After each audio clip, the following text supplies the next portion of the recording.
Pakistan super লিগের ময়দানে আবারও যুদ্ধের দামামা।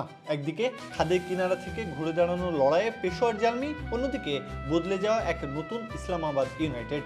এবারের আসরের আকর্ষণের কেন্দ্রবিন্দুতে যেমন আছেন বাবর আজম, তেমনই কঠিন পরীক্ষার মুখে সাদাব ও ইমাদ। পেশোয়ার জালমি মানেই ছিল ধারাবাহিকতার প্রতিচ্ছবি। গত 9টি আসরের প্রতিটিতেই প্লে অফে খেলা এবং টানা 3বার ফাইনালের মঞ্চ মাতানো দলটি গত বছর যেন এক প্রকার নিজেকে হারিয়ে ফেলেছিল। 2025 সালে সেই গ্রুপ পর্ব থেকে বিদায় নেওয়ার ক্ষত মুছতেই এবার মাঠে নামবে বাবর আজমের দল। রেকর্ড 70 মিলিয়ন রুপিতে ধরে রাখা বাবরই থাকছেন নেতৃত্বের ব্যাটন হাতে। জালমির মূল শক্তি এবার তাদের ভারসাম্যপূর্ণ অলরাউন্ড বিভাগ। Aaron Hardy, Michael Bracewell, Iftikhar Ahmed এবং আমির জামালরা যে কোনো কন্ডিশনের প্রতিপক্ষকে চেপে ধরতে সক্ষম।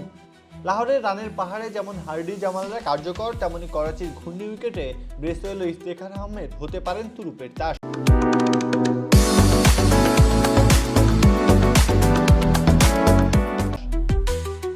এছাড়াও অনূর্ধ্ব 19 বিশ্বকাপ কাঁপানো আব্দুল সুবহান, আলী রাজা এবং অধিনায়ক ফারহান ইউসুফদের মতো তরুণ তুর্কিরা দলটিকে দিয়েছে বাড়তি প্রাণশক্তি।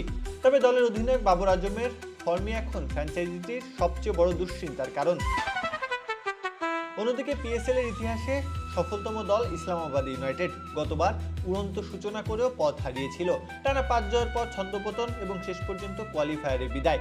সব মিলিয়ে দলটির রোটেশন পলিসি নিয়ে উঠেছিল নানাবিধ প্রশ্ন। তারপরেই দলটিকে এক প্রকার ঢেলে সাজানো হয়েছে। ইউনাইটেডের আক্রমণে এবার আছে একঝাঁক বৈচিত্র্যময় পেসার। সালমান মির্জা, হাসনাইন ও ফাহিম আশরাফরা যেমন নতুন বলে সুইং করাতে পটু, তেমন ডেথ ওভারে গ্লিসন এবং এরশাদের ইয়র্কার প্রতিপক্ষের জন্য আতঙ্কের নাম। বিশেষ করে ফাহিম আশরাফের অলরাউন্ড ফর্ম এবং যে কোনো পজিশনে ব্যাটিং করার ক্ষমতা দলটিকে বাড়তি ভারসাম্য দেবে। দলের অন্যতম দুই স্তম্ভ হিসেবে রয়েছে সাদাব খান ও ইমাদ ওয়াসিম।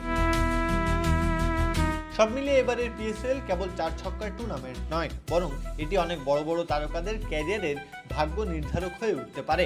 একদিকে জালমির জার্সি গায়ে বাবর আজম কি পারবেন নিজেকে নতুন করে চেনাতে, নাকি তারুণ্য আর অভিজ্ঞতার মিশেলে ইসলামাবাদ ইউনাইটেড আবারও উড়িয়ে দেবে তাদের বিজয় নিশান? উত্তরটা তোলা থাকলো 22 গজের লড়াইয়ের জন্য। ক্রিকেট প্রেমীরা এখন প্রহর গুনছেন এক মহাকাব্যিক লড়াইয়ের। প্রত্যহ কাব্য, খেলা 71।